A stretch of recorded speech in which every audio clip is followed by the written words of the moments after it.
దేవస్థానం ప్రతిష్టకు భంగం కలిగేలా తాను ఎప్పుడూ మాట్లాడలేదని ప్రధాన అర్చకులు రమణ దీక్షితులు వెల్లడించారు.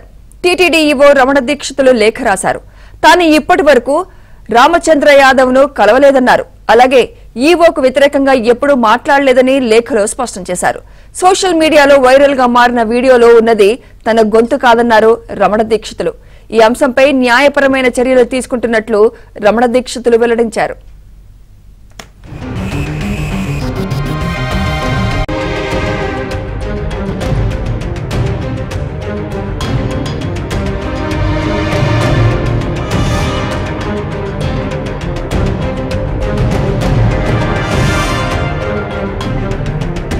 అలాగే ఈవోకు వ్యతిరేకంగా ఎప్పుడూ మాట్లాడలేదని లేఖలో స్పష్టం చేశారు.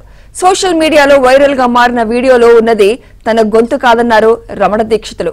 ఈ అంశంపై న్యాయపరమైన చర్యలు తీసుకుంటున్నట్లు రమణ దీక్షితులు వెల్లడించారు.